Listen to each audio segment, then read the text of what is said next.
We live like rats in our own country. Yeah, that we have to wake up every day to go and beg people who are not natives for jobs. We wake up every day and we call the real foreigners, we call them boss, and we call them sir, and we call them boss. We go and ask for loans from them. We buy vehicles, we support their businesses, but we are the natives. You know, we fight to get into their institutions that they built through our exploitation. This is the Hustler's Corner. Hey, good afternoon, everybody. Welcome to the Hustler's Corner. Beautiful, exciting episode once again. The community is growing. I'd like to welcome all of our brand new subscribers. Thank you, guys. We appreciate you so much. This is an educational platform.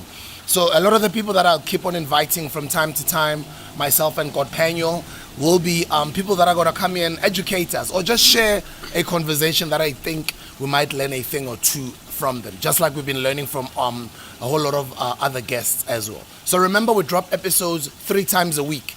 We started doing that just this week. Monday 12 o'clock, Wednesday 12 o'clock, Friday 12 o'clock. 3 episodes a week. It's no longer just Monday and Friday.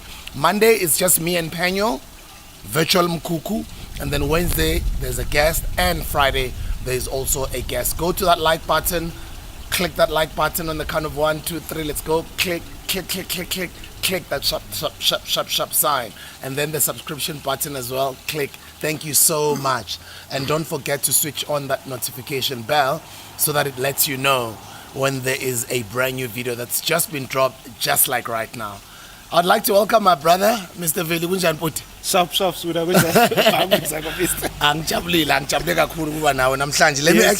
Yes, give these people a bit of a perspective or context as to what ngihleli nobani. Yeah. Abakwaziyo bakubiza usompisi. But here's a brief profile of Mr. Veli Mbele kaSompisi, who was born, I won't tell you the year, but he's from Kakhoshi Khalishiwe in Kimberley. He's an Afrocentric essayist, Black Power proponent, a Pan-Africanist, and co-founder of the Black Power Front and online Afrocentric channel, Mutapa. He's been involved in leadership and activism roles over the years. From when he was a teenager, he co-founded and served in community organizations in his community of Khalishiwe cultural organizations, Khalishiwe tourism awareness groups. While he was in high school at Tirelejo, I think, secondary school, co-founded Gerivite Radical Movement for the African Youth Movement, and he served as president of the SRC at the same school. He went on to serve as branch and provincial chairperson of the Azanian Students Convention, the AZASCO, and he later was deputy president of the SRC at the Central University of Technology, that is CUT, at the Cape Peninsula University of Technology in Cape Town. At different times, he led the tertiary students and youth wings of AZAPO as national president. His intellectual interests and areas of intellectual study include African history of antiquity, African philosophy, international relations, economics, politics, race, identity, education, science, reading, writing. He writes and speaks regularly to young people. He's got his own platform, his own channel. He's also passionate about the development of black boys and has co-founded a project called Black Brothers United. And as a writer, he has contributed chapters to several Afrocentric books and left-wing organizations. These include the book We Write What We Like. This book is a tribute to Bantu Biko by various black consciousness luminaries. Menelik, a left-wing publication based in Torino, Italy. The Lives of Black Folk is a collection of essays by black South African writers, artists, and activists. And then lastly, because I'm not going to read the entire essay, because his achievements are crazy, guys, but his latest chapter appears in the book Words Flowing Up South, Hope Amidst Hostility by American Afrocentric scholar activist Dr. Jesse Sharp. Some of his published essays and lecture include Pan-Africanism and Quest for Black Power Today, The Fall of Cecil John Rhodes at the Rise of Black Power, Free Education, The Rise to Call Our African Souls, Our Souls Our Own, Blackness as Absence of Presence, Exposing the Inherent Fallacies in the Official Discourse on Racism in South Africa, and then it goes on and on and on and on and on and on. You have been working, my brother. Sure, umsebenzi ongaka bhuti. So it seems, yeah. So it seems. I'd understand why you'd bring these. And by the way, Penyo, you missed out today. So seeing that you didn't come today, you saying this was for Penyo? Yes, the Patrice Lumumba biography. That was for my brother Umlotshwa, Upenyuel, yeah. So Penuel, I'm gonna have to read this one first, and then after I've read it, I'll pass it on to you. I'm gonna get done with it in a day, at most maybe in a weekend if I'm a bit lazy. Yeah. Patrice Lumumba, Yeah. a Jacana pocket biography, Georges Nzongola Ntalaja. Yeah. I'm looking forward to delving in on this one. Yeah. And then you brought me this one. Yeah, so I brought you this one by Thomas Sankara. It's on Thomas Sankara, the great Thomas Sankara, who I think is like Patrice Lumumba, two of the greatest black people to ever walk the earth. You know, that's how great they are. And I brought these books for the two of you because I think you are doing very important work to inspire black people to be themselves and to take charge of their destiny. And these books were just my way of appreciating the work and the sacrifices that you are making yourself and Umfowethu, who could not join us, Upenyuel, you know. So this was really just a gesture to say, ngibongela umsebenzi wenu bafethu. Siyabonga, Yeah, ngibongela umsebenzi wenu. We're very, very humbled. I don't often get gifts. I give gifts, but it's for me very honorable to just get people agree to this invite. That on its own is it's the biggest gift, because what is in your mind and what you share here is going to live on camera forever. So for me, I kind of feel I've played my role through my talents. I'm using these broadcasting opportunities or privileges that I have to bring people like yourself to share that information so it lives on the internet forever. Future generations of young black kids will continue to watch these interviews long after we're gone. So for me, that's the biggest gift you guys can ever give to us as our guests. Also, you know why we have to do that when I'm for it. It's because it is important that we lift each other up. You see, umsebenzi wethu. So when I see you trying to make us great as black people, right? I recognize that, and one way of recognizing it is to let you know when you can still smell your flowers. Ukuthi mfethu Sbu nawe Mlotshwa, I see what you're trying to do, and we are proud of what you're doing, you know, so that uyizwe le nto usaphila. Yes. So for me, that's one of the important things that I think we must consistently do, affirm each other positively as black people. No, I appreciate it. I appreciate that one, Aputom. And then let me come to these three. These are some of your contributions. So you've contributed in a lot of books. So these are some of them, right? Starting with this one. What is this one? So this is The Lives of Black Folk. It was a book that was a project of a local cultural magazine called Culture Review, right? Okay. Done by a brother called Kulani who works in the arts. This is the one in the obituary yam Leobifunda. Strange enough, the name Menelik actually is an Ethiopian name, right? That comes from the Ethiopian King Menelik, who actually defeated the Italians in the Battle of Adwa. So it is interesting that Italians would name their publication after an African warrior king, King Menelik. So they just call it Menelik, but it's actually Menelek. It's an Ethiopian name. Yabo. And then the last one here on the table. Yeah, and then the last one is Words Flowing Up South, you know. So this is by Dr. Jesse Sharp. So the interesting thing about this one is that this is like, an Afrocentric resource of Afrocentric writers from across the African world, and he asked me to be one of the contributors. This is incredible, man. Yeah. What brought you into this whole world of black consciousness?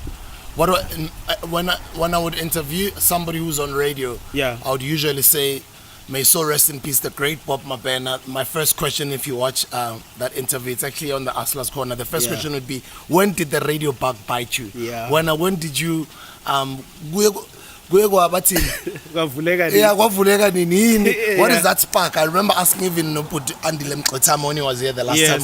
What is that thing that introduced you to black consciousness? And then he started telling us about this Afrikaner who used to drive into a farm.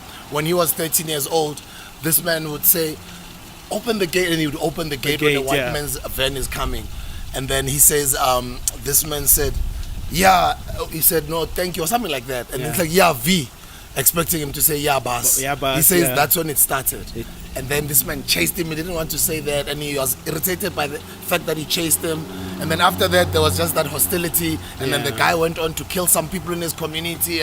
But then he started rebelling from a young age. But that was just that moment when he started going down that route of rebelling and being irritated by abantu abasitelelayo noma abantu abasicindezela. Absolutely, yeah. That's what sparked the black consciousness, the fire of black consciousness in Brother Andile Mutapa. Yes, sir. A beautiful and powerful story. So, in my case, the fire was sparked at around, say, age 16, 17. And this is how it started. So, I am a history buff from high school. Yeah, so history has been my thing. And in the conversation, I hope we are also going to share a bit of important historical moments, that relate to the month of April. So for me, here am I.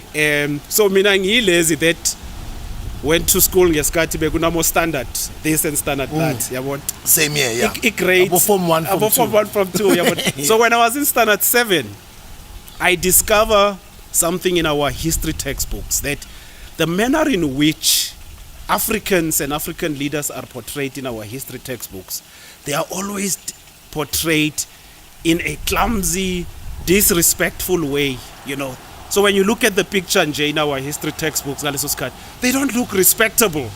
But when I look at Abo Otto von Bismarck, Nabo Napoleon, they look very respectable, So the pictures and this is one of the things I asked my history teacher about, Menier, as we used to call them. Yeah, Menier, yeah. Menier, why our leaders, our leaders, the Zulu or Xhosa leaders, portrayed like this in these books, And the response that I got from my highly irritated teacher, was that, Mbele Sani, do you want to teach my class? Ufuna uzenza uthisha eklasini yambele Sani. Hey, sad, Now, being a respectful young man, I decided not to pursue the matter further with my teacher. But you see, it bothered me at that age as to why are Africans reflected in such a disdainful manner. So in this ANCYL, I then got together with a couple of my fellow history students, and we decided to go and investigate this thing for ourselves. So we spent a lot of time after that Kuma library around the Kasileto Khalishiw, and then some of the things we discovered was that actually there were things like colonialism and racism, and they have to do with how people are portrayed in history. And that's where the light bulb switch on. Okay, the way history is written is also written from the perspective of the conqueror. So the reading that we did helped us understand what my teacher could not explain for us. So decide again, we must form an after-school study group. We then called it the Africa Youth Movement. And we decided we are going to research 3 things: religion, politics, and economics. On our own, because we just felt what the teachers were giving us was inadequate. And this is where this whole thing started. Now, through that, we then discovered about black consciousness, Pan-Africanism. We then discovered African writers, Abo Ngugi wa Thiong'o, Abo Marcus Garvey, Abo Sheikh Anta Diop, Abo Amilcar Cabral, Sisase High School. And it's a fascinating world that opens up for us. And we discovered, damn, so this is what our teachers have been depriving us. And we are also shocked to discover that there's also something that is called African civilizations, like about ancient Egypt, Nabo Mapungubwe, where Africans actually built things and invented things. And so Sise High School, and we are making these discoveries, And I remember one of the things that was an exciting discovery for us. One of the pyramids in what is called Egypt today, right, is the one, the popular one, is the one that has got the body of a human. The lower body is the body of a human, but it's actually a lion, sorry. And then it's the face is that of a human, but the lower body is that of a lion. And it's one of the main pyramids, Zase Egypt. So we discovered that And the story was because the nose of that statue was chipped off. So the story was at the time that when the Europeans invaded what is called Egypt today, this gigantic architectural piece has got the features of an African. And it is said it is Napoleon, I don't know how true that is, instructed his cannon commander to shoot off the facial features and especially the nose. And that's why when you look at that picture now, the dominant picture of that main pyramid, say Egypt, is that the nose has been damaged. You know, the pyramids of Giza, no? Yes, you know, the main one is actually in Giza. You know, the pyramid of Khufu. Yeah. It's actually in Giza. So that is some of the things we discovered. And for us, that was the beginning of the journey. You know, for me, on the path to black consciousness, Pan-Africanism, Afrocentricity, self-discovery. You know, and I've been on that journey. And this is around 1993. You know, 1993. So, and I've been on that journey ever since. And it is that journey that led me to some of the books that you are seeing in front of us. You know, being able to write confidently from a Afrocentric, from a space of blackness, and writing fearlessly, right, without worrying are the sensibilities, especially of Europeans, going to be offended, right? And that has been the work ever since. And for me, that was the light bulb moment, you know. But when I also think back, there was something that happened in my childhood that sort of shaped my worldview and my radical black consciousness outlook. So, ngisasendwana, and this is the 80s, late 80s, during the state of the emergency. The president at the time, it's P.W. Botha, you know, just before uDeclerc. And because Tinas Blome main road, the main road is called Tiulana. So it's very easy for Abu Khata and Amasocha to go in and out as they please. So this one time, as a family, we are sleeping. They come into my father's house, wake everybody up. The house is full of lights. Full of lights, spotlights from outside and inside. They almost broke down the door. And my father, being a male figure, wanted to challenge them. And my mother said, hey, Kashe, because my mother could already see what these guys are planning to do. And by that time, my father opens the door. They are already in the house. And then they just decide and say, on souk terrorist. Okay, Africans. So a timer tries to explain to them, what terrorists are you looking for? They push my timer aside. And then they go room for room. Then they go to the main bedroom. Now, a time alarm, they turned into a time alarm and had a lot of suits, right? And sometimes they even, you know, took more space than Ichuye or late. No, for real, you know, had a lot of suits. And they then decide to go through the closet. You know, the Sibizi wardrobe gets in. Decide to go through the wardrobe, your time and old lady. And as they go through my father's suits, many suits, this white soldier says, "Wat the kaffer is jy? Met so baie suite." You know? So what kaffer are you with so many suits? Ngindwana, and I hear this, right? But I did not understand at that point in time what it meant. I saw my father's reaction to understand what was happening. And that memory lived with me because it was for the first time in my life where I saw my father powerless, humiliated in his own house by a young white boy. And that memory has never escaped me because I looked up to my father and my father was like Superman, invincible. But I saw him in one moment reduced to a boy in his own house. And that moment stuck with me. And it shaped my affinity for radical politics and my radical activism because it is part of my experience. And to some extent, it is something that sits as a trauma with me, that I saw somebody that I love and admire, you know, being reduced to nothingness. So for me, that is really, you know, in a nutshell, the moments that sort of shaped me and put me on this journey. Student leadership, AZAPO, AZASCO. Yeah, so ngesikhathi sase high school, so mina I joined AZAPO ngise high school at around 16. Yabo. So the high school student wing here AZAPO was called AZASCO, the Azanian Students Movement. Yabo. Mutapa graduated from the same organization. Yeah, he did. Yeah, now you call it. So our journey is slightly similar because you also grew up like me in the AZAPO structures. So I joined a high school. I joined the AZAPO high school, but this is after we had formed our Africa Youth Movement. So my first engagement with black radical politics in organizational form was first through the Africa Youth Movement that we started, right? And then later joined the AZAPO at high school.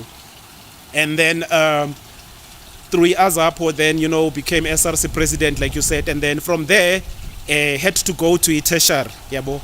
So, and then I find myself in an interesting situation. So, Nyasuge Kasinla Mekhalishiwe, I don't go too far, Nyeplom, yabo. So I go, at the time, it was called Technicon Free State, And it was bona fide, no? Exactly, yabo. Yeah, it was very Afri-foramish, ngaleso skhathi, yabo. So ngifika lapho, highly politicized, my black consciousness yami, yabona, and my blood is boiling, yabo.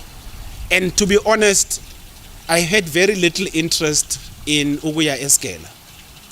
My interest was more in how do we organize black people on a national scale for them to fight, because mina in my head that was the thing, ibi ringa like mina ukuthi our priorities that we must fight. And for me Uguya Eskela was just a convenient outlet to go and push lento, yabo. And this is also because, if I had to just go back, the reason why I ended up at Tsireletso, the high school that you referred to in my intro, Oledi Lam wanted me to go to Kimberley Boys High. Yabo, ngiyogqoka ama blazer, and it's a colonial school which was called a Model C school. Ngiyogqoka ama blazer and become probably head boy, those types of schools. And then mina, I played along with the old lady for a certain period. Saya, and we even wrote an entrance test. I was successful. So I was actually going to do my high school at Kimberley Boys High. But something inside of me did not resonate with the space. On a Saturday, Saya lapo for your orientation.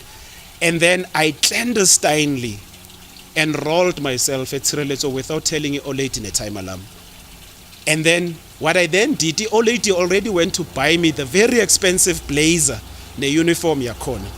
So what I then did, I sold my blazer and the uniform, yabon, and na collecting nyungu yakhona, ngayigayi old lady, and gave the old lady the explanation. Ngati, I sold everything, but here is the money. I've already been accepted at Tsireletso, so don't stress. Now, the appeal that Tsireletso had to me is that Tsireletso was the center of resistance against apartheid eKasinlam. So it had that reputation ukuthi makukhuluma ngoSainyova noMzabalazo, isigela sethu Tsireletso had that. And that's what attracted me actually to Tsireletso. And I ended up there, yabo. Because for me that was the appeal. I just liked the fact that there was this school that was a bastion of resistance against the white supremacy, yabonekasi, and it offered itself, and it produced many brilliant leaders, Zomzabalazo ekasi. So going to a Technicon Free State, that was my orientation, ukuthi kumele siyo organize abantu bakithi ukuthi siyogura, yabo, isigela ngizosibona in between. But for me the primary thing was that we must organize and conscientize, that's the word we used, conscientize black people so that black people can fight for their liberation. So I walk into a Technicon Free State. I notice, ngifika like many of us, no financial backing, no nothing. I had about 900 rand. Kabang, yabon, ngasikhathi ngiyalapho. There were internal challenges between the old lady and the timer, and I decided, you know what? Ngiyahamba. Ngiyavaya, sure. Whether inyuku ikhona, because I told the old lady in the timer ngifuna iyesigela, mina ngiyavaya. Anyway, I had made up my mind. Yabon. Ngavaya mina ngathi no kushap. Left a Kibeli train, yabon, from a Kimberley ukuye Plum. Very, very short distance. You arrive the same day, not even an hour. More than an hour in fact, because kuna manyama stop amancane. Got there. So mangifika figure ngama bag, ama fresher, and you notice first time on a campus, yabo. you notice, but I already can see ukuthi kugcwele amangala, you know, and that already captures my attention ukuthi, and you can see abodaki are very tense. This is 1996, yabo. Abodaki are very tense. You can see the black students are not free. Ngithi sizoyibona ukuthi iyozala nkomoni as the time goes. Then as we are still sitting manje waiting to be given a direction by the elder students ukuthi if you want to register here go siyabona ukuthi no kuna mass meeting abizwayo lapho, then we go and attend. Base sihlezi lapho we hear there are problems, siyaqala ukuzwa about abo financial exclusion, abo academic exclusion. The black students are complaining in that meeting. But one of the things we notice is that bayakhuluma, but uyabona ukuthi these guys ba traumatized, bayasaba, you know, and kugcwele ne security campus in the hall, and I don't understand ukuthi, so this is how people behave at tertiary, you know, they are polite, nice, and bakhuluma, you know, with a lot of fear. I could not relate ngoba mina I come from a different environment. Lapho bese isusa nje yabo sayinyova ikasi yabo ukuthi, and I from the environment ye tear gas nokuthi and throwing stones at amayipo, you know, namakhwela. So mina I have that experience ukuthi sihlala sinyova, I come with that thing. So laba ngiyababona ukuthi no man, they operate at a different level, sharp. Now I'm watching this thing, and then I get irritated, yabo. Remember, they don't even know me. And I'm not even a student. I'm not registered yet. So, we are going to ask our student organizations to come forward as AZASCO input.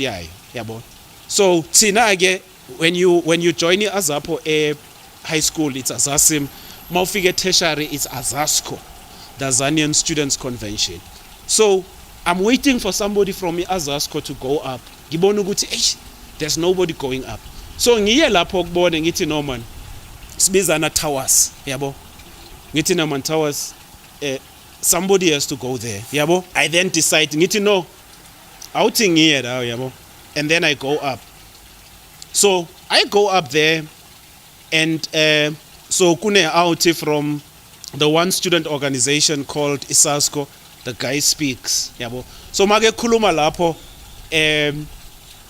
he speaks in very apologetic terms, yabo, and talks about the need of us needing to work together. Kuyaliwa on campus, there's tension, and the white students are beating up black students almost every day. So this guy comes up and he talks, you know, rainbowish stuff, yabona in. I'm very impatient ngaleso sikhathi, but ngiyazibamba.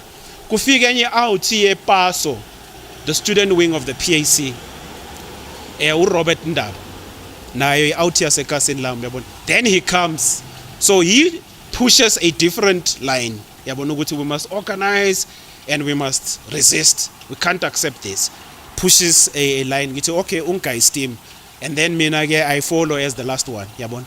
So when I get there, I tell the students ukuthi yazini, this is a problem of black students, and I don't know what the white students want in this meeting.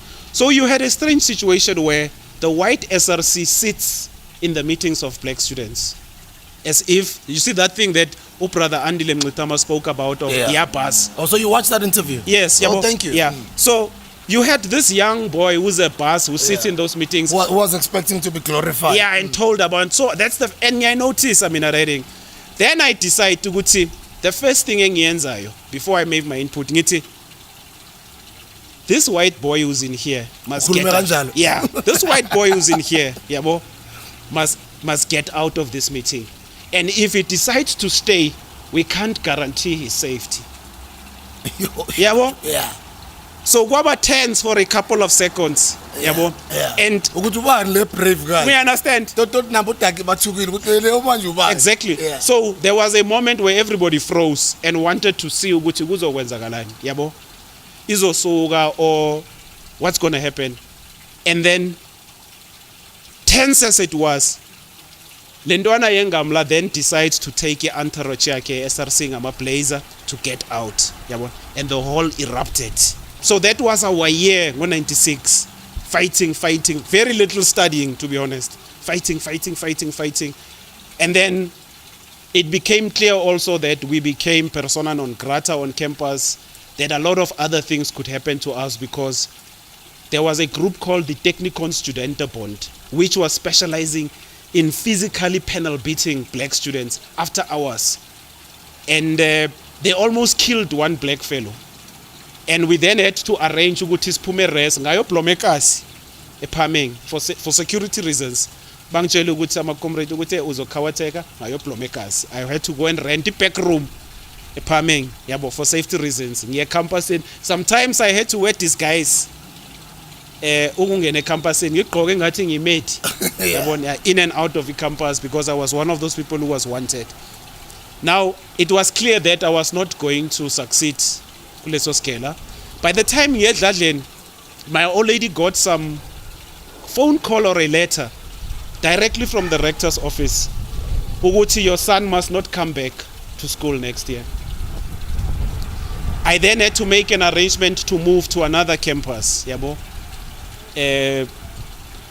I then ended up at Cape Town, Pentec, which is now called CPUT.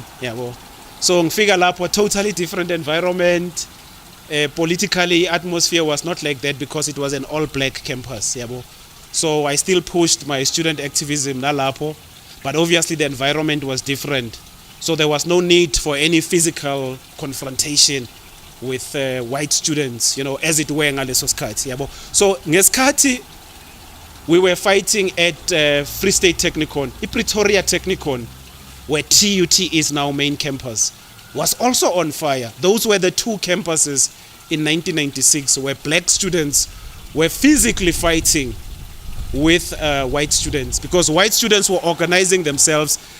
Baze ngamalona ama SUV wama timer abo because many of them had parents who were farmers and what, and they organized themselves. Abanye baphatha ama hockey sticks because they played the hockey, and they came on campus, and then they would trap black students at Pretoria Technikon nase Free State, and that's the environment. Mina engi like my tertiary introduction to above first year. That was my environment, and it shaped me, and I got involved, SRC, deputy president, and then also through my activism served as national president for all the campuses across the country of the AZAPO structures, AZASCO, so became national president.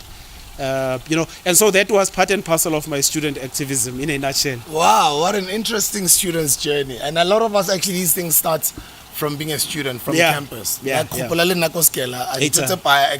started hustling on campus. I remember, so I tell that story quite a lot. You know? So if you are on campus, guys, and you haven't started anything, for the ones who are students, you must be worried. Because whatever you're going to be in the future starts now. Absolutely. Because sometimes you don't actually graduate and finish what you're doing to go and become that. Well, that was my case. Where I never became an engineer in practice, right? Electrical engineer.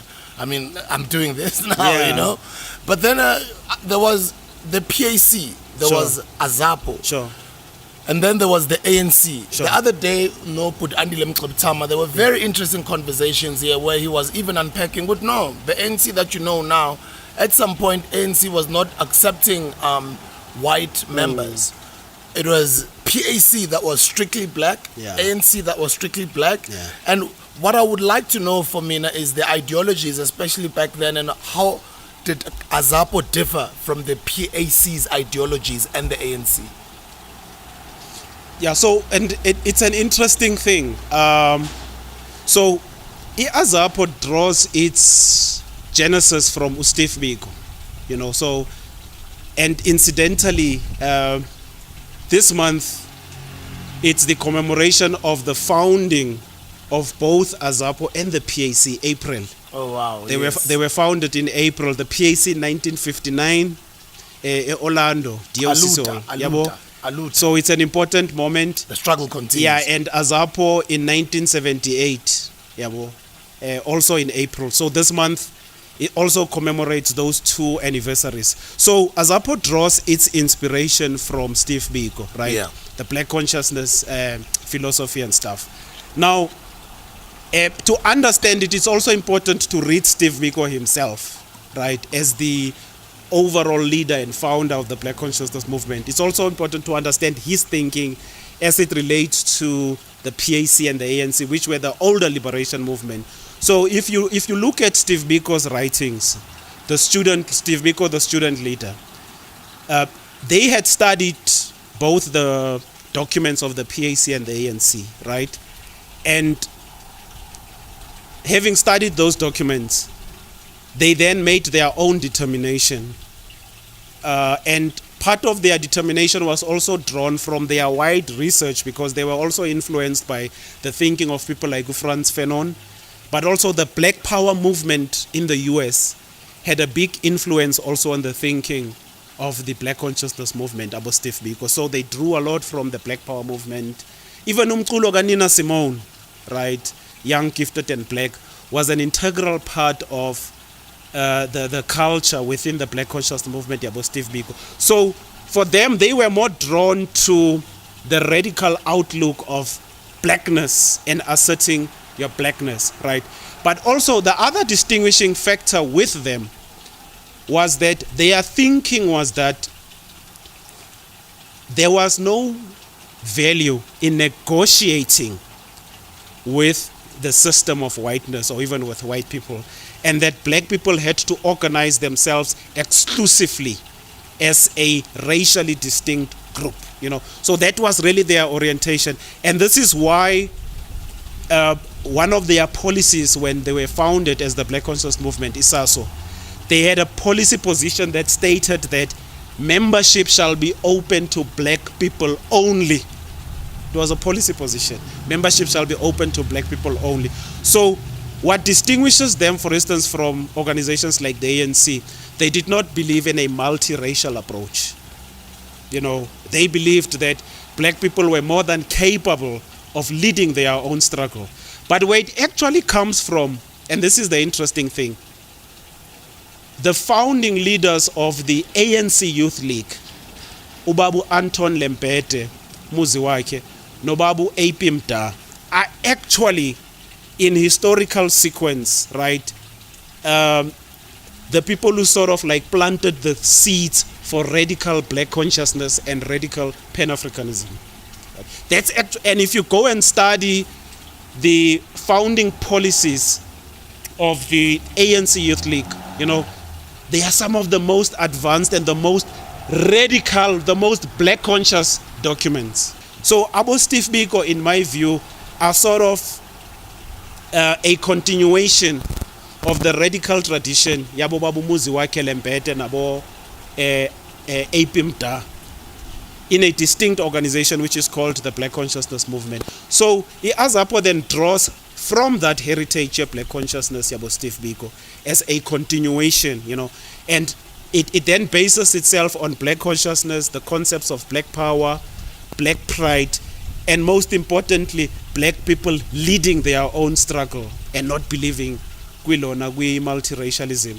But it's also important to state that the Black Consciousness Movement and AZAPO had a very healthy respect for the leaders of the ANC and the PAC, even though they did not think they must join Abo Steve Biko, they must join the ANC and the PAC. They had a very healthy respect for them. For instance, a young Steve Biko in 1976, December 1976, a young Steve Biko, the US Senator Dick Clark visits South Africa.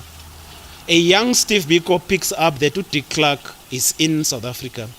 Steve Biko writes a letter, which letter says the United States must put pressure on the apartheid regime to call for the release of the leaders of black people, and he mentions Ubaba u Nelson Mandela, Ubaba u Mangaliso Sobukwe, others. And he does not just mention leaders of the Black Consciousness Movement.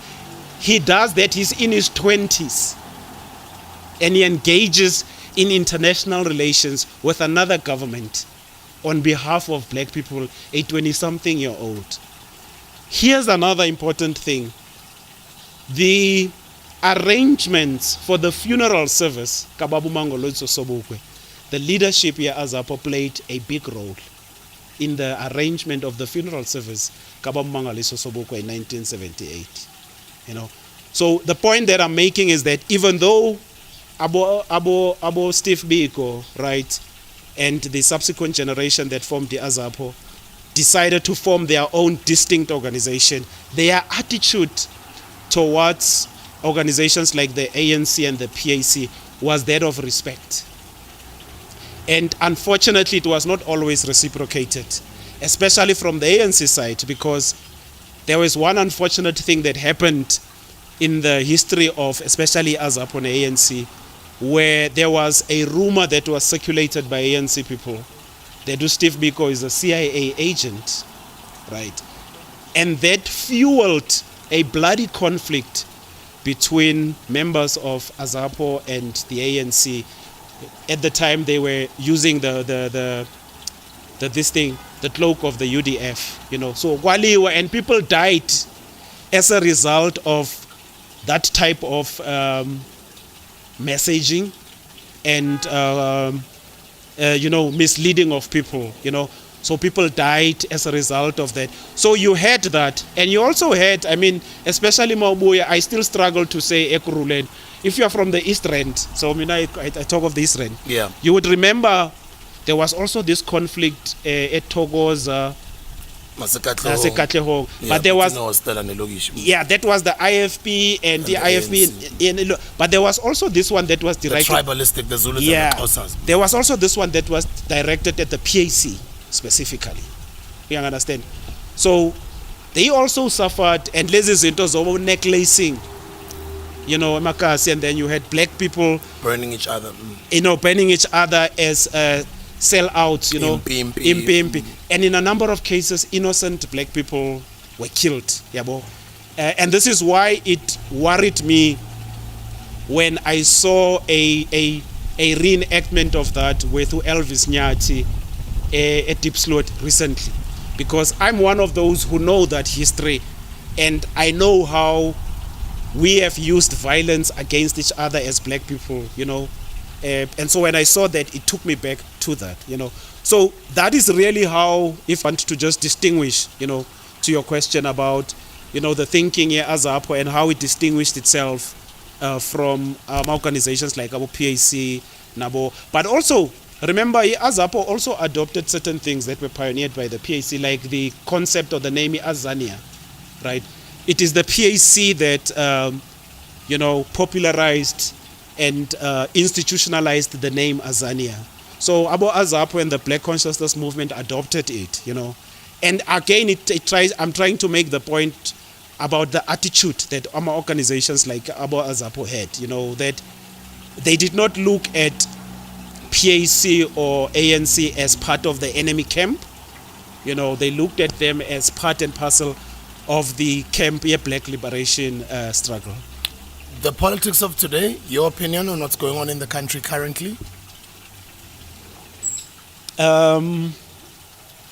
Maybe let's start by saying we are in trouble as black people in this country, right? And I say as black people because it is also important for us to always remind ourselves we are the natives and this country belongs to us and nobody else. That's always my point of departure, you know. So there's no co-management, there's no co-ownership. This country belongs to black people and black people alone, and so does the whole of Africa. I have no illusions about it or any apology about it. And so if you look at where we are as the natives, the people who are supposed to own and control things in this European colony called South Africa, right? We live like rats in our own country.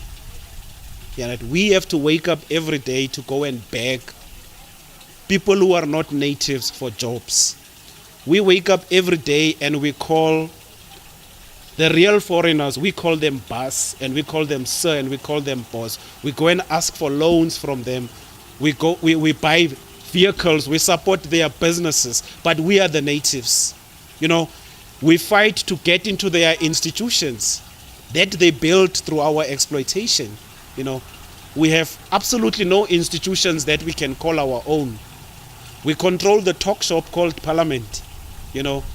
Over and above that, what other important institution do we control? So, but then you also see, and to just crystallize the point I'm making, in March this year, the World Bank published a report on poverty inequality in South Africa. Yeah. And the World Bank states, this is March the 9th this year.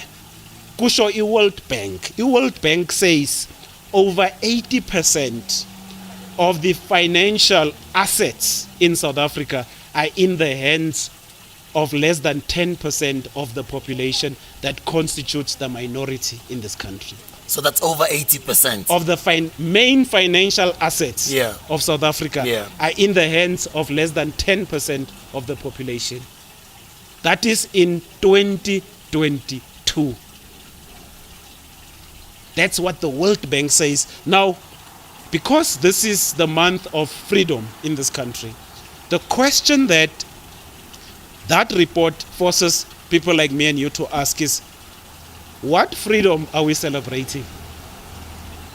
I tweeted the same thing on Do you Freedom understand? Day in the morning. I was like, are we even free? Yeah, what freedom are we celebrating? So the people who are saying, or the people who are celebrating freedom, Abaschele, what freedom are we celebrating in a context where 80% of the financial assets of our country are owned by foreigners? But if I'm a white person, I easily say, you guys are black and you're in power. Why don't you change it? What power? That's the question I always ask. What power? Because is parliament power? You've got political power, but do we have political will? I see political will. The administration of the state, right, is confused with political power. What black people are in charge of, you have ministers, you have MECs, you have mayors. That's the administration of the state, right? Now, if you want to change things in this country, right, you need to control more than just the administration of the state. And that's the means of production, the means of creating livelihood. We don't control that. So we make the laws. For instance, EPE is a law that was made by a black parliament. But that black parliament does not have the capacity to enforce it, because they can't tell the white corporates what to do, because they have to beg them.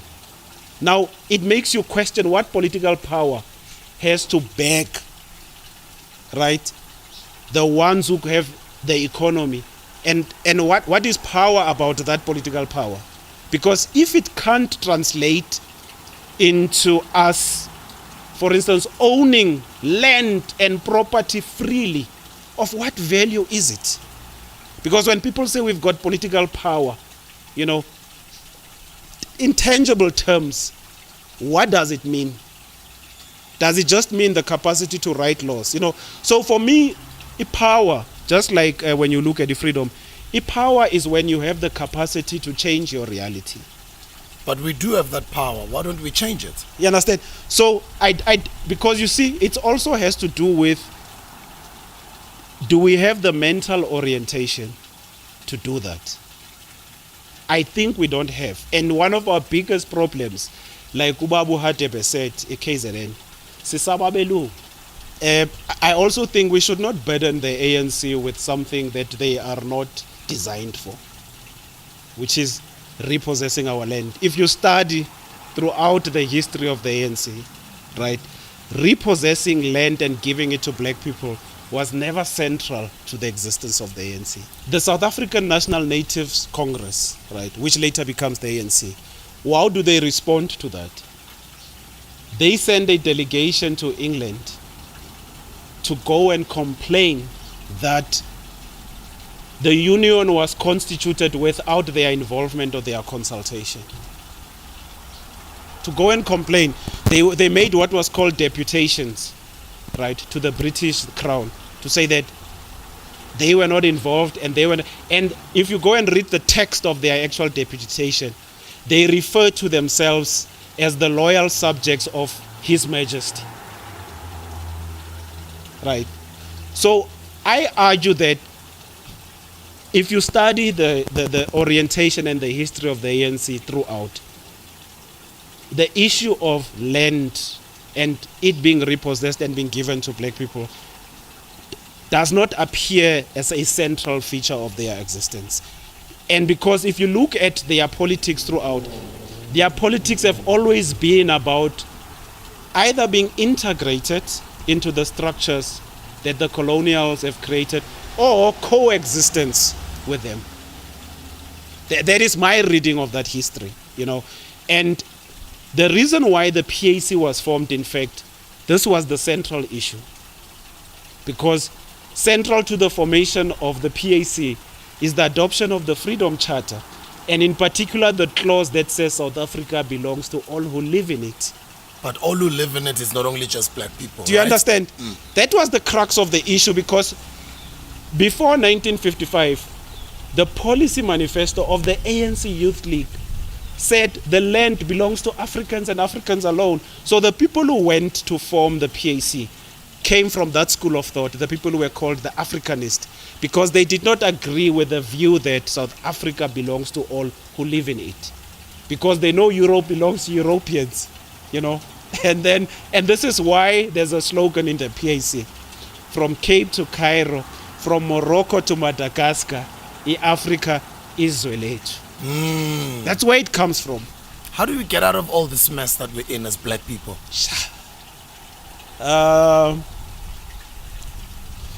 First, I think we must acknowledge that it's a very complex situation, because part of it also has to do with the fact that many black people don't see it for what it is. That's the level of complexity according. Because there are black people who genuinely believe we are free. And they are convinced, they will actually make you believe there's something wrong with you, who questions the validity of the notion of freedom, So that's one of the levels of complexity. And I do think, for me, one of the ways of getting us out of this, right, it is central to it has to do with what do we think about ourselves as black people. Let's remove other groups out of the equation for a moment. If we as black people do not understand and believe that we are deserving of dignity, and that it's not natural, it's not natural to wake up and go and ask for work. It's not natural to be an unemployed graduate. So until we reach a stage where we understand that our material powerlessness is not a natural phenomenon, it is man-made, and it's something we must not accept, right? I think that would be a step towards us attaining and reclaiming our dignity and our humanity, because as things stand now, many of us as black people still have the thinking that suggests that, if we just work a bit harder, our problem is laziness. It's not so much racism and apartheid, and you are living in the past. There are people who argue like that. Look, you are living in the past. It's not racism, it's just laziness, and the problem is corruption. If you can just deal with corruption and get the governance issues right. History has shown that that is one of the biggest tricks that has been played on black people and black countries, to make you believe that just work a little bit harder, get your governance systems right, and democratize here and there, and voila, you will have a fundamental change in your materials. It has never worked anywhere.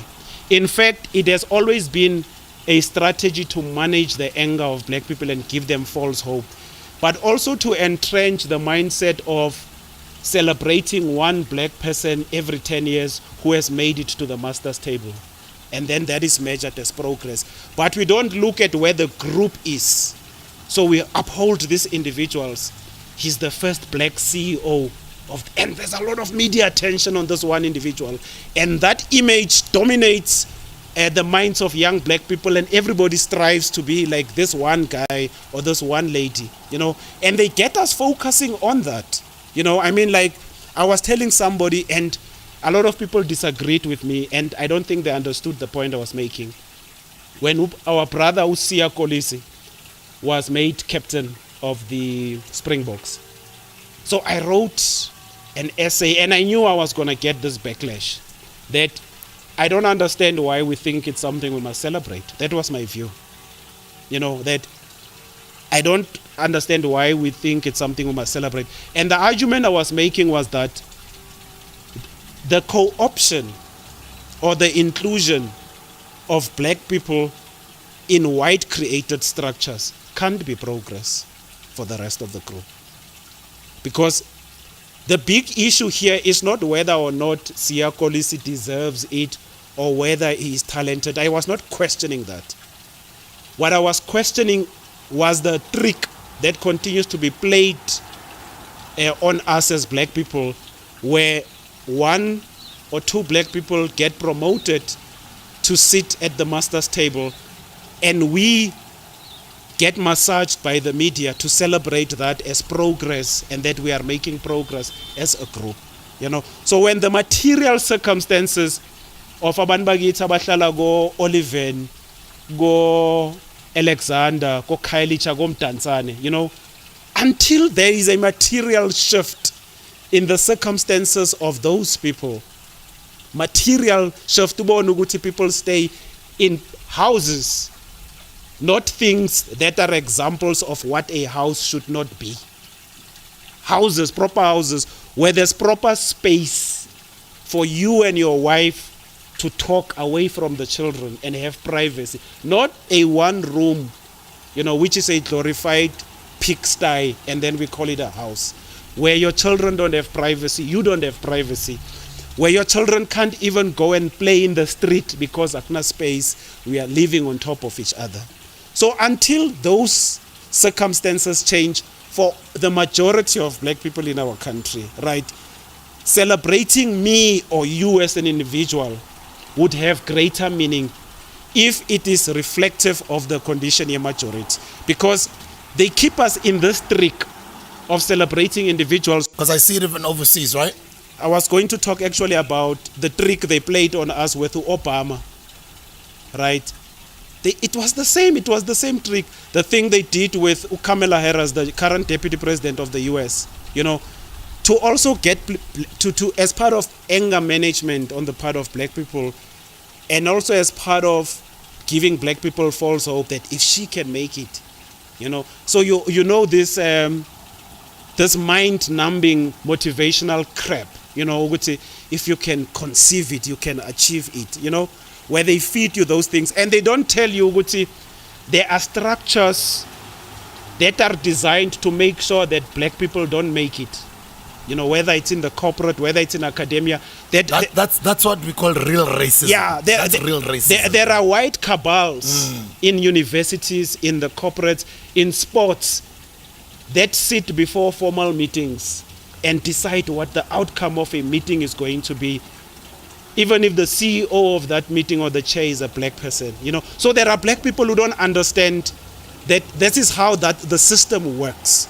That the white people that we see achieving are products of secret plotting and behind the scenes plotting that white people do. So Tina, and some black brothers and sisters who get put in those positions.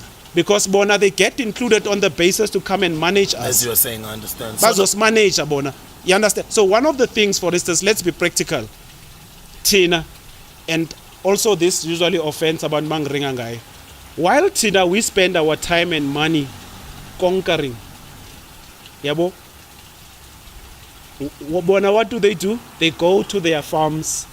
They go to their guest houses. It's a long weekend now, right? How are we going to spend the long weekend? What, Tina? So let's try first tag you. We understand.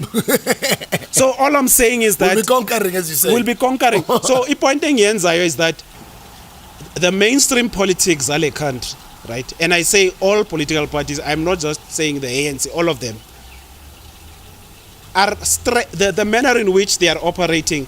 They are strengthening the muscle of the system of white supremacy.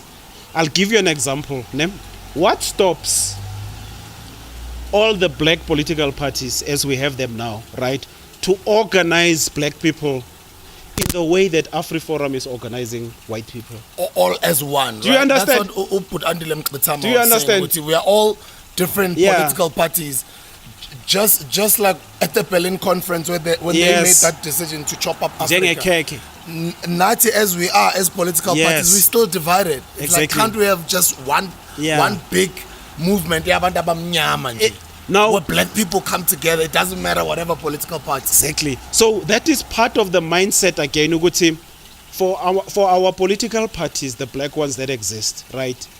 When you listen to them and you speak to them, their logos and party symbols and their individual names seem to be more important than the unity of black people. And you see, even when they speak to each other, you see the reluctance that there is no conscious effort to get us to be under one black umbrella. And I've made this point where I'm one of those who was calling for a united black front. I think, and I was saying one of the things we need in this country is a united black front. And what do you mean? I don't say the political parties we have, ANC, PAC, EFF, AZAPO must dissolve. I'm just saying we must create a vehicle that unites black people. That unites on the fundamental issues. You understand? The main issues. As things stand now, a lot of black people are doing brilliant individual work in the arts, in business. They are starting their own things, building their own organizations, building their own brands. You are one of them, right? But you see, your work, my work, and the work of other black people, we don't have a central vehicle that mobilizes us, that organizes us nationally, so that we maximize our potential, bring our resources together. So you are busy having to find out what the regulations are in your industry, what the barriers are, what's the capital that's needed to enter. There's another black person who's doing this very same donkey work you're doing. There's another one in another industry. Whereas if you had a national movement and organization that brings all of those experiences and expertise together, you would have a greater impact, And for me, I think unless we are able to do that, many of the people who are doing individual, brilliant and developmental things are still going to struggle because they are fighting against a system that is far more organized than them. And this is our weakness. Blacks in business, blacks in the arts, blacks in politics, blacks in academia, blacks in the NGO sector, blacks in agriculture, We don't have a central movement or vehicle that can help us look at our things. Njengabantu aba-owner leli lizwe, and understand that this is our backyard. Actually, people should be hearing from us and not the other way around. So I don't think we have reached that level of consciousness. And part of the work that we are doing through Mutapa and the other movements we work with, Black Power Front, the other movement that we belong to, Nabo, Ubaba Lobes invitile mina nawe Cape Town, Ubabu Hateb. Oh, incredible work he's doing, Ubabu Hateb. Yes. Ubabu Hateb is working in the space of spirituality, Siyabonga Ubabu Hateb, Tamaku. And I got a chance to meet one of my role models, Professor Lumumba. Lumumba, I remember, yeah. I meet no mama fruit. Umamunogo Zola Mtende. Yeah. Just wisdom. It was a beautiful experience. It was a beautiful experience. Yeah. So he is one of the people that sisebenza nayo Ubabu Hatebe. Umamunogo Zola Mtende as well. And what we are trying to build is this national movement or vehicle I'm talking about, right?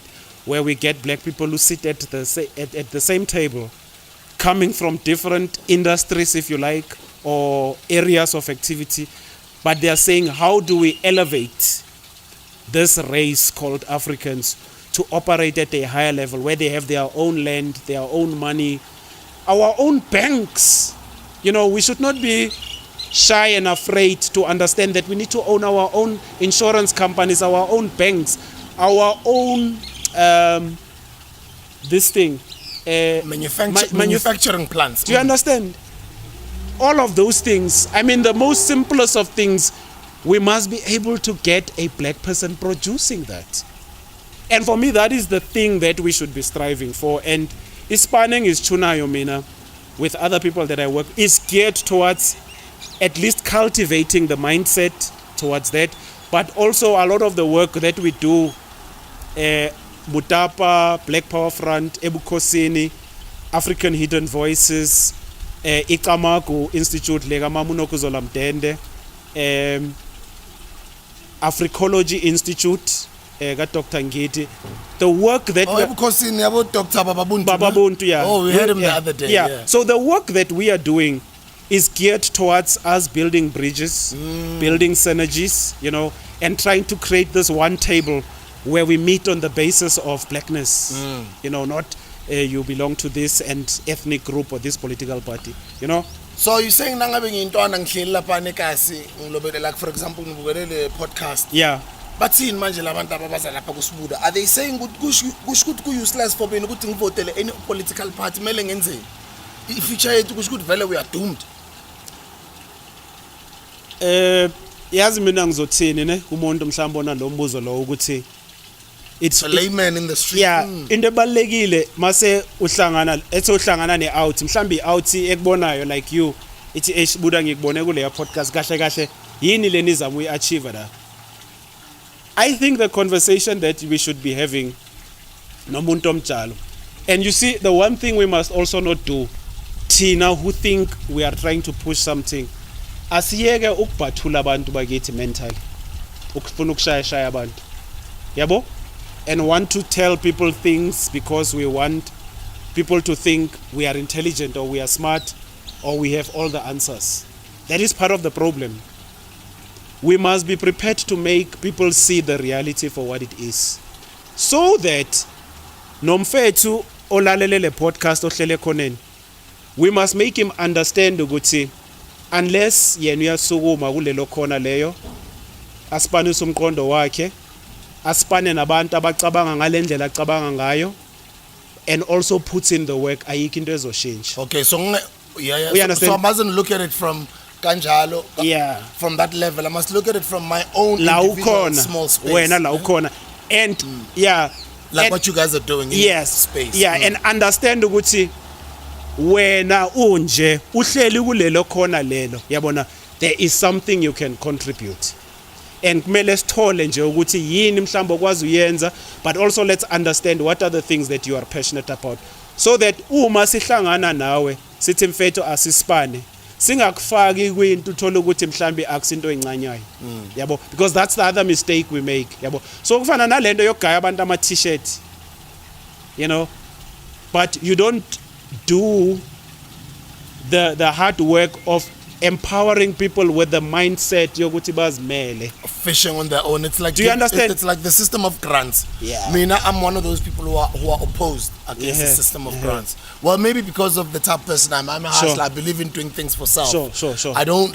One of the reasons actually why I even started Mufa was very, very hectic in philanthropic work. A lot of people know. I mean, I've been visiting schools my entire career. I've been over almost 1,000 schools, 900 and something schools, doing amazing work through a non-profit organization, SLEF. Actually, but I started feeling like. Do you know the first time Slangana we were doing student work, mina now? Are you serious? Yeah. So when I'm first time Slangana Cape Town. Yeah. That was the second time. First time Slangana mina now. You were the MC or program director, as you call it. Yeah. Cesar Rosebank Mall, right? Yeah. And we were doing at a students program. Yeah, math and science. Yes. Yeah, math and science. I remember. So mina being your ring lapho with the students. Yes. And when you introduced me. Yes. Every time when you're in front of a public platform. We understand. Oh, that was you. Now I can. So that was the first time. I remember. So the Cape Town Decolonization Conference was our second meeting. Oh, that is so beautiful, Mwalimu Veli, because for me, I look at it like, for people like me who are, or even yourself, who do passionately that type of work, not even asking for a single cent. I've done it my entire career. But I came to a point where I felt I'm dala, man. I've been doing this work for almost 15 years now. Hey, help these students. Hey, please pay for these students' bursaries. Hey, I started becoming, and you feel it when people start seeing you like you're a glorified beggar. You know. So I kind of felt, how do I come up with something that becomes self-sustainable, that is going to educate these kids, that's going to generate some money, that's going to give some sort of a mindset to a simple person. But also where you have control of your vision. Yes, sir. Because that's the important thing.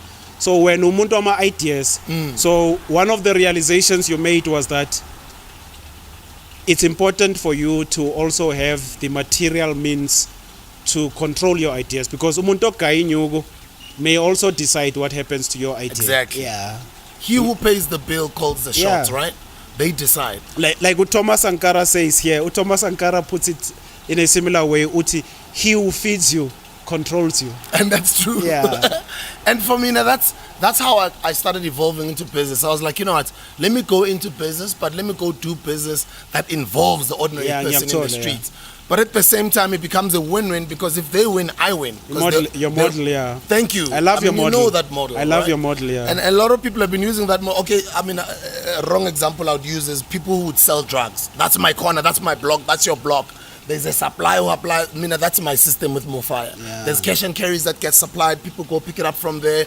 They go and they run their own turf. They've got their own territory. Others sell. You know what I mean? Yeah. But there is just this network of people that sell Mofire in street. That's why you'd mostly, and it survives still today in my business because of Bona Labo Band Labo that I was targeting to. You'll walk into some of these amazing stores and you probably won't find it, but you'll find it in every or any other township in the street corners. Because that's the gospel I have been preaching. And they identify with it. So that's what I decided to do instead of just continuously begging and I'll do it for you, begging and I'll do it. So, as much as I'm not in politics, I'm not a politician, I'm not one of the most educated people, but contributions like according to you, yeah. According to you, but actually you may not think, and I want this on the record, that you may not think you are in politics, and you may not think you are not the most educated. Probably by colonial standards, you are probably not the most, by colonial standards, but by the standards of authentic Afrocentric thinking, right? In my book, you are very advanced, to be certified by a colonial university, because what you are doing with the work that you are doing is that you are helping or nudging Africans to understand that there is value in the originality of their own ideas, and they don't need to be certified by any colonial institution for those ideas to be valuable. So if you or anybody judges themselves by the standards of colonial institutions, you may come to the conclusion that you are not the most educated, and when in fact you are an institution. In my view, you understand? You are an institution. So my point is, it depends whose standards you are judging yourselves with. Are you judging yourself as an African now? Because mina ngihleli nom-Afrika poqo, Afrika poqo. So are you judging yourself by the standards of the people who think we as Africans are naturally inferior and of lower intellect? Or are you judging yourselves by the standards of your great ancestors, Bomakado, Abos Kukuni, who thought we were so valuable that we should not just surrender to the colonialists? So by which standards? So by those standards. And that is such an interesting thing. Yeah. Let's go there. Let's go there. What do we do? Because we promote our young people getting educated. Yes. I want my child to be educated, but I also play my role as a father in my own space outside of Iskela. Sure. But as much as we are advocating for our kids to get these degrees, they're getting educated in whose institutions and how. But then what do we do? Where do we draw the line? How do we get them to be educated and acquire all those amazing degrees and that awesome education, but still advocating for our Africanness? Yeah. How do we do both? Okay, we don't have a choice. Or how do we do it right? Maybe that's a better way we don't have a choice. At least Mina now. We don't have a choice on whether or not we are Africans or blacks. We are. We don't have a choice. It's not debatable. It's not negotiable. It may be in our colonized minds, but outside our colonized minds, me and you, our Africanness, our blackness is clear. Our Nubianness It's not debatable. It just depends what our mindset is. So we don't have to choose to raise our children as Africans or not. Our children are Africans. It's not a matter of choice. Yeah, but like products in a shelf. Do you want to drink this? It's not like that when it comes to who we are. We are who we are. And that's one. Two, the organizations I've mentioned, Ebukosini, Ekamako Institute for Africology, our own organization in Mutapa. We run weekly and monthly Afrocentric education sessions. For instance, today in 6, we will be hosting a brilliant African teacher and scholar, Usis Napo Mashian. We'll be hosting her today at 6 on the Mutapa platform. She would be talking on the meaning of Umama Uzanyiwe Madikizela Mandela. Remember, she passed on 4 years ago in April. Now, may her soul rest in peace. Yeah. Yeah. So, the reason why we started this program, Afrocentric Education, was that our initial vision actually was to start our own Afrocentric school, where our own children will go and they learn about us, our history, and our world, so that we stop this tragedy of us paying these huge exorbitant fees, right, to take our children to schools that we know socialize them into a culture that is not ours. We know that. So we have taken the step to start small projects that specialize in Afrocentric education. The long-term vision is for us to build Afrocentric schools, and we believe we are capable of doing it. So these books, the ones at the bottom especially, right? The Lives of Black Folk, Culture Review. And this one in Melanique, particular. And this one, Words Flowing Up South, Hope Amidst Hostility. These books are products of the work that we are doing, and they serve as the material that we use when people say to us, hey, Sompisi, I need something to introduce my children to African history. They want to know African.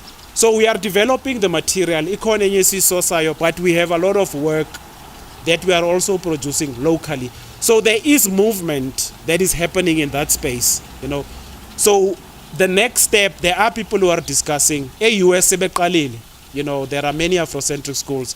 We actually had a discussion with some of our partners in the US about setting up Afrocentric schools in South Africa. So we got the curriculum, we even got the models, as to how it can be done and the governance structures, etc. So there is work that is being done in that space, and it is some of this contribution that some of us are making. So you are making a contribution, for instance, from the perspective of Black social innovation and entrepreneurship. Those are the worlds that I see you bringing together.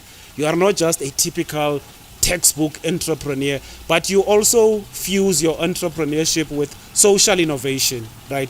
Which means you see your products also as making a contribution to the development of amakasi las pumakon. So it's not just about I want to make money out of this particular community, but your vision, from what I'm seeing, is that you also want these communities to believe in themselves, especially youth. If Sbu can translate his idea, remember Imofire was an idea that was in your head. Now you've done something very potent. You've translated your idea into reality, something tangible that people can see and touch. Now for me, that's your contribution. You understand? Now, if you are able to do that and we multiply the work that you do, Nabanya Bantu who do that work, there's something that our generation can contribute to the whole work that was started by Abo Steve Biko, Thomas Sankara, Abo Mamuini, because we should see our work as a continuation. We are simply making a contribution. Hustlers and squatters, and I call you guys squatters because we're part of that virtual mkuku that we're building, and we're on the Hustlers Corner podcast, which is for hustlers. So hustlers and squatters out there. By the way, I'm also a chiller because I give the podcast and chill podcast 100 rands every month. So I'm actually a premium chiller, which means I support what other young black brothers and sisters are doing, which is incredible. We need to be speaking with organizations like these and partnering with them and finding a way on how do we then merge our communities somehow to together, as you're saying. This thing needs all of us to just be one voice. Because the other day, I didn't even know Minagutu Dr. Bababuntu knows you. Yeah. But just the fact that you mentioned Ebukosini Solutions, I picked it up because I know that's his organization. I'm like, oh, okay, so these people know each other. They're working together. Absolutely, So I think Mina Nopenyol and the team, we also need to come and start supporting or seeing or finding out what you guys do, and then sitting down and finding a way on how we can also use this platform, because at least this platform is also growing. It's some sort of a voice out there to speak to people, and there's a lot of people out there who are willing to assist. I mean, we're getting chartered accountants that are saying, hey, we are here with our skills. What do you want us to do? We're getting lawyers. There's so many people. When you read comments from every episode that we release, there's a need from a lot of black professionals, just black young people, just a lot of black people who want to offer themselves to contribute and assist. So I think the first thing that we will do is visit you guys, or maybe just watch also where are your platforms and which social media platforms you guys exist.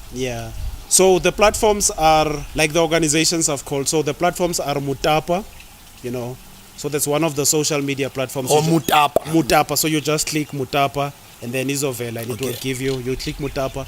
You can also alternatively click Arise Black Child, ABC. So Arise Black Child is one of the innovative, brilliant movements, that was started by a brilliant young brother who unfortunately left us in January. Brilliant. Sandile Msibi. Mr. Msibi. Rest in peace, Putwam. Rest in peace.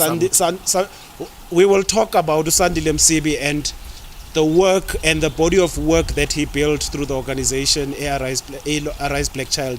Brilliant work. Setsakane lit the fire and inspired hundreds of other young black people, and does multiple things: businesses, beauty pageants. They are writing, they are producing. Benzama lecture, and they are all in their 20s. Wow. Arise Black Child. So it's one of the organizations we work with. Obukosini, of course, So what we do is that if you see Ebukosini's work, or you see Mutapa, or you see Arise Black Child, or you see Ikamako Institute Kamamunoguzola, or you see the Africology Institute Yase KZN, we are involved in their work. We're supporting. If we are not part of the core team that's organizing or presenting or facilitating, we are involved, promoting the work, because kunama platforms where we meet. We have about 2 or 3 WhatsApp groups where all our organizations meet and they talk and say, hey man, who can write? I need somebody who can write, who can research, who can present, who can facilitate, who can organize, who can design plans, right, for setting up our organizations, who is good at product design, who's good at graphic design. So that's the community we have built, and everybody looks at that as their contribution to elevating, the black race to be a race that's self-sufficient, proud, and we stop becoming synonymous with begging, imikuku, poverty, and powerlessness. You understand? That we are just a group of beggars. So that is the vision we have for our race. In every field, we stand upright, we stand proud, and our children look at us and those who come after us as role models. If you want to be a lawyer, the child thinks a black lawyer. I mean, the example of the dolls that our children play with, the pain that you see that there are children who, when you give them a black doll, but I don't want it, it's ugly. They want the Barbie, the white one. We know which it's not just a toy. It's part and parcel of how colonization. And the movies we watch, the dramas we watch, everything. Like Les Zinto Zabo, I remember growing up, Abo Rambo, Sylvester Stallone, and Abo Schwarzenegger nabo Chuck Norris. Just America conquering the world. You understand? We were just indoctrinated with movies that show us that. Ugcina now usibiza athi ayile yinja le uRambo. uRambo. But subconsciously the enemy bakubonisa ukuthi lezi hayi bayishayile lento. So that's besiyintwana that time. That's part of the work we do. So thina sifuna abantu amehlo ukuthi abantu who are in film and in theater do productions that portray black people positively and portrays them as smart and as productive. Stop perpetuating this thing. Ikona enye channel, I don't want to call it, on TV, There's this channel on TV, that portrays black people as just stupid, clumsy, disorganized, and bashalabelwa. A whole television channel that specializes in portraying black people as disorganized, clumsy, broken families and what. And I was saying, there are so many black families and black fathers and mothers who are doing amazing work, Why don't we have programs that also portray that? And I'm not saying hide the weaknesses of the black community, but I'm saying, why is there such an overemphasis on the negative aspects? You understand? I mean, $99 and, what is the purpose of ANCYL such a program?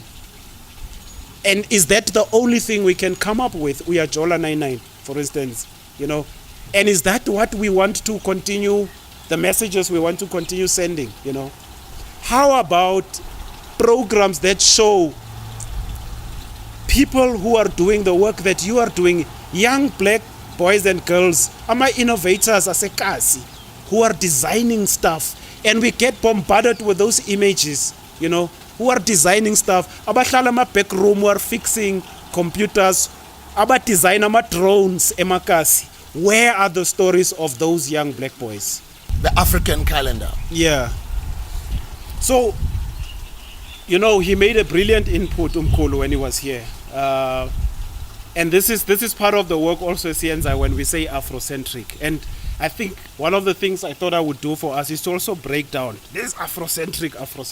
Go right ahead, yeah. So the concept here, Afrocentricity, if you break down the Afro and the centric. So what Afrocentricity means, it means to center African people in everything that we think and do, which means putting African people at the center of everything that we think and do. So this is what we call Afrocentricity or Afrocentric work, right?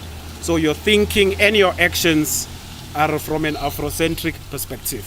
So the work that they do, Umkhulu, for instance, is so aligned with the work that we do because they teach a lot, And so when he raised the issue of the African calendar, right, and it is fundamental, one of the things that he wanted us to understand was that our very concept of space and time, how we understand space and time, is colonized. That's what he wanted us to understand. So the reason why people develop calendars, right, and calendars are historically developed using the elements of the universe, the stars, the moon, and the movement of all of those elements, right? That's how calendars are developed. And the ancient Africans actually developed that system, one of them being the lunar system, which has to do with the movement of the planets, and that's how seasons, time, and everything, and even harvesting was determined. That's how advanced Africans were. Now, when that was even taken away, the current calendar, which we are using, which is called the Gregorian calendar, the months like July, August, October are named after Roman emperors. Julius Caesar for July, Octavius Caesar for October, Augustus Caesar for August, right? And what that tells you is that even the calendar itself is central, to how we are mentally colonized. And when you want to talk decolonization, one of the things you must return to is the African calendar that Umkhulu spoke about. Because then all of these other colonial things we have, like Easter and Abo Christmas, which are not our things, right? We will then have our own festivals and rituals and holidays, if we have to have that have to do with us. You understand? I mean, there's not a single, in the current calendar, there's not a single public holiday that has to do with us. Not one. Pre-colonial, I'm not talking izinto ezivele after 1994. Africans in their original, uncontaminated, uncolonized form. This calendar, there's not a single thing where we can say there's a day that is dedicated to us. I mean, to give you an example, you were saying to me that part of your cultural extraction is that ningabapedi edladleni, right? One of the great kings, Tsabapedi, Kiskukun, you know, he was not just a king for, you know, with decorations. He fought in liberation wars against the colonizers, right? Where does King Skukuni appear in the calendar? Is there a day, King Skukuni Day? Ayikho. You know, there are many others. Mina lang suka khona yabona eGhalishiwe, where I grew up. So the colonialists misnamed that place and they called it Kimberley. After Lord Kimberley, who was a British secretary for colonies, but it was part and parcel of the colonial project because they had an interest in the mineral resources there, diamonds. Now, many people don't know that one of the kings that fought against them, Khosi Mpolokeng Janki, was a diamond trader long before the so-called diamonds were discovered. Right? Discovered. You understand? So-called discovered. This man was not just a king, was a diamond trader, Khosi Mpolokeng Janki, who's related to Khosi Kgaleshewe, after whom Ikasilam is named. You understand? Now, where are they in the calendar that we have today? There's no Khosi Skukuni Day, Khosi Kgaleshewe Day. There is no Khosi Mpolokeng Janki Day. None of it. Now, that is how important the issue of the African calendar is, because it does not just give us a proper sense of space and time, but it also helps to connect us with our heritage, because it gives us certain days, certain periods where we must do certain things, where we must remember certain things that have to do with us. Noguthi thina sivelaphi, yabo. So it's some education that we must do, because it's part and parcel of the whole decolonization project. So we literally have to decolonize everything. And decolonize simply means to reclaim everything that's ours. Reclaiming, he continued and he met with us with Penyo. Yeah. He's serious about wanting to start that celebratory day. Calendar, starting. yeah. He says, Sbu, even if we intengane, singaqala nge-23 September. Yeah, when the year actually starts in terms of our calendar. Yes, that's what he says. Yeah. Ukuthi bona athi banokuzila the day before nge-22. Yeah. Lithi nalivuke ekuseni ilanga nge-23 bavukelele enzalweni yelanga. Enzalo yanga. Le ukhokho Credo Muthu wayekhuluma ngayo. Yeah. What they would call now the Adam's calendar in Mpumalanga. Yeah. So there's a lot of education that still needs to happen, and I appreciate the fact that you love writing and you love reading. And there's so much that we did not even touch on. For instance, why they call you the essayist, or why you call yourself the essayist. You were sharing with me even off air that you just love writing essays. Yeah. And you know, I was talking with Ngoskazi about this in anticipation of the interview, you know, Yeah. this essayist thing, it comes from high school. Okay. So mina eskela, I would always ask for extra paper during my exams or tests, yabo, because I loved essay questions, yabo. I excelled at essay. So about essay questions, yabo, I mean about discuss, elaborate. Hey, you taking me home, baba? Yabo. So I would always ask for extra paper eskela. Yeah. You know, or even extra 20 minutes, or remember extra 20 minutes, yabo. Yeah. Because I loved discussing and being turned to scraper at an early age. You understand? So anytime I planted that seed, because during the 80s, ngesikhathi efunda City Press every Sunday, time I be local link guy, I mean, I'm a piece with City Press. He used to have that ritual. Yabon. Angnikeza maqeda ufunda le section angigaye yona angnikeza yabona. So one day time alang trap. After engnikeze lawo ama piece lawo, he asked me, what are they saying in that section? Hey son, angifundanga. Yeah. Yabo. And then I noticed next Sunday, I'm going to show him ngizofunda. So next Sunday wanginikeza section, first section wanginikeza and I read it. Second section I read it. Yena ubhizi ufunde ngesection. Base ngibuza ukuthi what are they saying there? Angamtshela. This is what they're saying. Now the beauty about it is that Mini Time Alarm, according to colonial standards, he was a standard 6 guy. But that timer produced this essayist because he's the one who planted the seed. Ukuthi ngize la vandag yabona and be invited by people like yourself who recognize the little work that we are doing. You understand? And again, this is why I was saying to you, it is important that we are clear by whose standards are we judging our abilities. You know, because that's one of the major things that leads to depression, and we think we are failures as abantu abamnyama because we judge ourselves by standards that were determined externally by other people and not our own standards. And it is the most fundamental thing that I try to do in the work that I teach and I write, because I said to people, I don't need to be a doctor or a professor to teach and write about African history, because I am an African. Right, that history should flow through my veins. Like just watching Mkhulu Credo Muto's videos here, just videos on their own. Exactly. Just him speaking. Yeah. I don't mind watching Mkhulu speak for 2 hours. Exactly. Then I repeat it and I watch, and then other people even get bored. They just watch for 5 minutes. Yeah. Like when analo Mkhulu wako Credo Muto. Yeah. I'm but like, hey, when it's are not just Mkhulu. yeah. And then if I remember, a person who got me to Ukoko Credo Muto, may so rest in peace. I was never awake at that time, and when Saspana no Urut Boy Paul, FM Umvulani. Yeah. Umvulani was so close to Mkhulu. Umvulani used to go to Mkhulu Plazini, you know. And Umvulani had such a good relationship with Mkhulu that inhlizami ibhlungu ukuthi Mkhulu uze washona ngakaze ngimmeet. But luckily at least Mkhulu was recorded saying a lot of things that we can learn from. So siyabonga kakhulu and and before I let you go, I just want to ask you one more. Is there a reason why you always mention the time? You don't mention already that much. Is there a reason there? Conscious decision maybe? I don't know. No. It's just the questioning, Yabona, because okay. Because maybe on this interview you spoke more about the time. Yeah, no.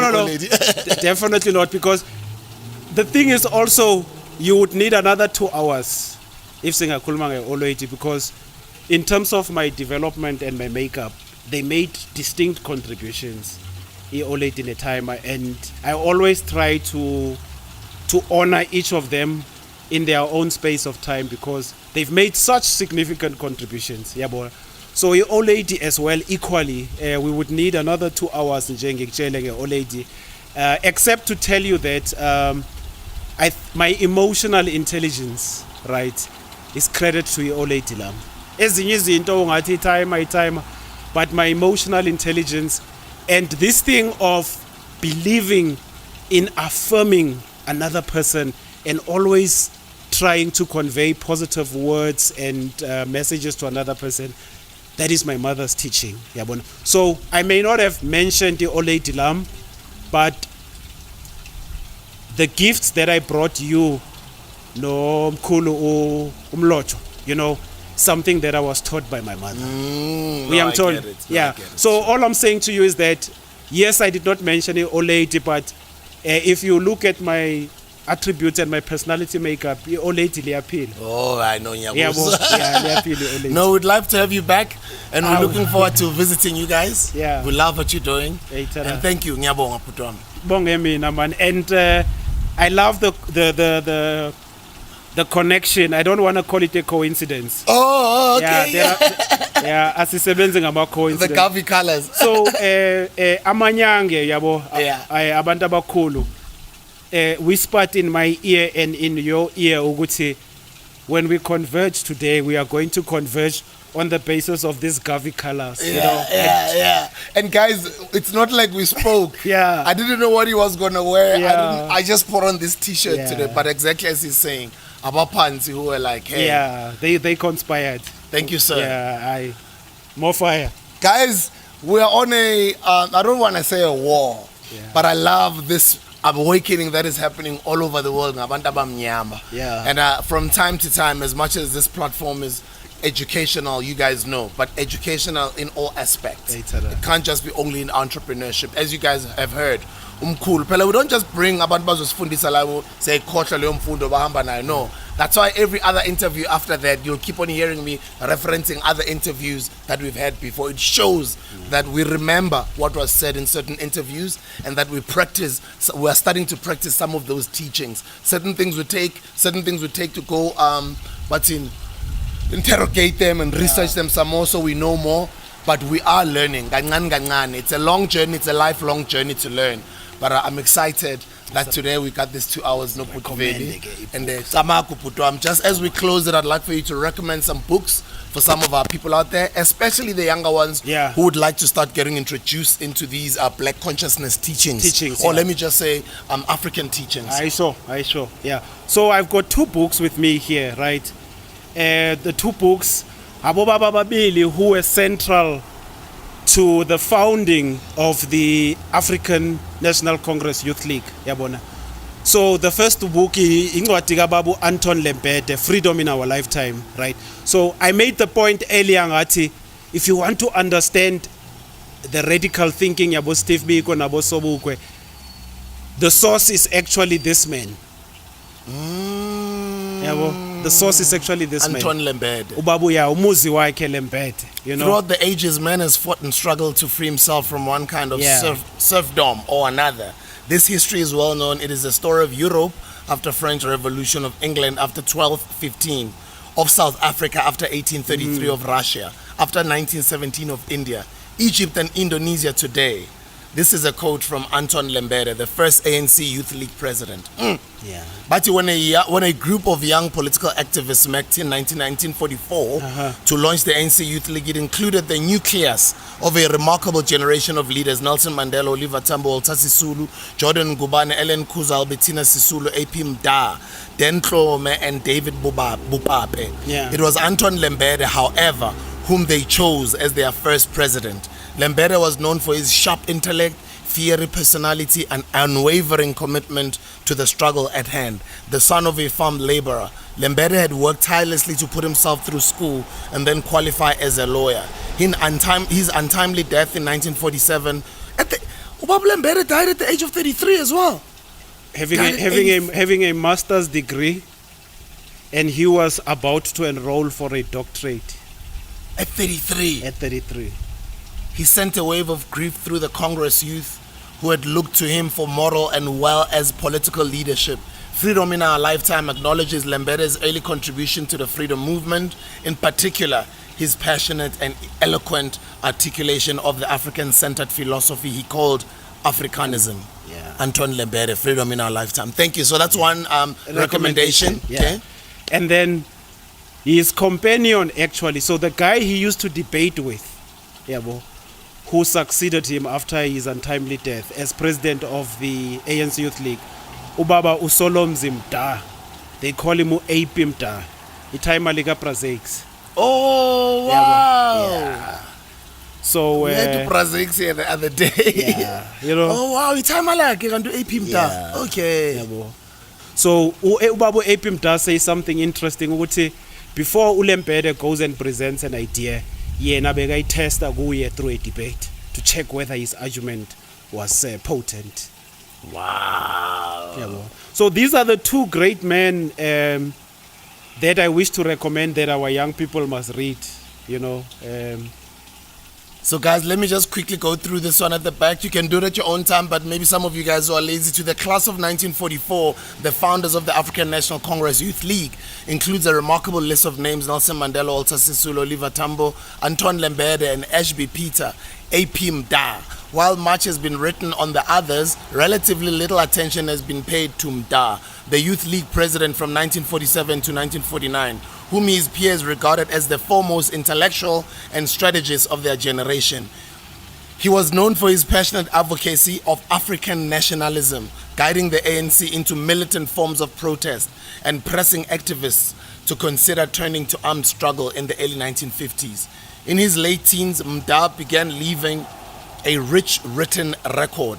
through letters and essays in newspapers, political tracts and speeches and letters to colleagues that allows us to chart the evolution of his views throughout his life, not only on politics but also on culture, language, literature, music, religion and education. Also, this is where it comes the from. Seed. The seed, yeah. The seed. It's very important that we must plant the seed. Because we then understand that no more coincidences.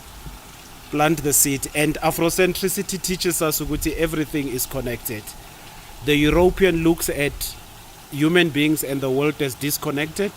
That's why they lack so much compassion. For us, everything is connected. Your success and my success is interconnected. Your downfall and my downfall interconnected. That's Afrocentricity. But Veli, before you go, Veli, I would like for you to just say your last words to our audiences out there, although you're still coming back. But just to wrap it up, just your way vibe. Yeah. Well, there was a video that was trending on social media. I know.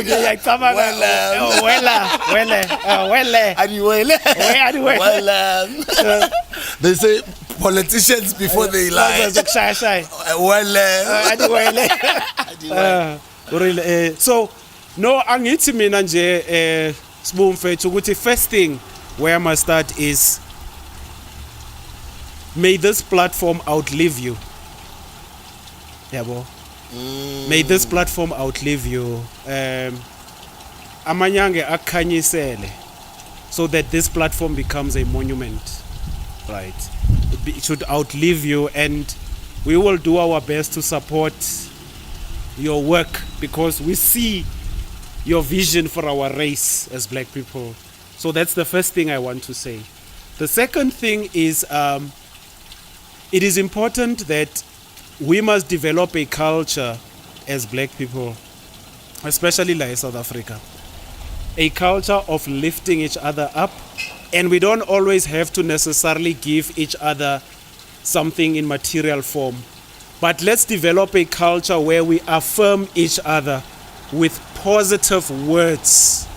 It starts there, so you don't always have to give people money and resources or other material things. But one of the things I wish for us as black people to develop and internalize is a culture of saying, congratulations, you are doing good work. I admire what you are doing. I would like to work with you. I would like to invite you. Please support his product. Please buy his book. Please go and attend his meeting. I would like for us to develop that culture, and of just helping each other rise and lifting it. Kuwo wonke nje amakasi ethu. Do away with the negative competition and ukuxhomelana ngezinto ezingasho next, And most importantly also, especially thina majita, let's work on this thing of the violence, right, that we are dishing out against black sisters. And also the violence that we are dishing out as amajita against each other.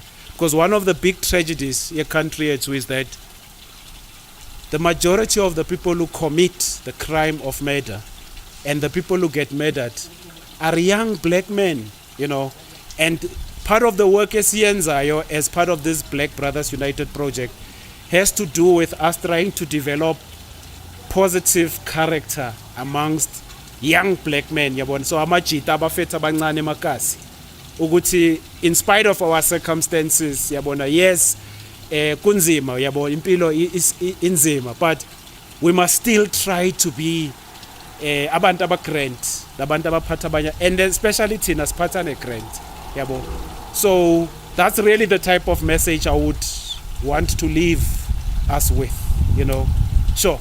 Well-known African essayist Veli Mbele. Asibonge. We're looking forward to having you back here again. Yeah. Thank you very much, guys, for watching. If you've forgotten to click the like button, please click it. Don't forget to click the subscription, especially. That's the most important one because this community has to grow, and we've been growing like crazy. Thank you very much for tuning in, guys. We'll see you on the next video. This is the Hustler's Corner.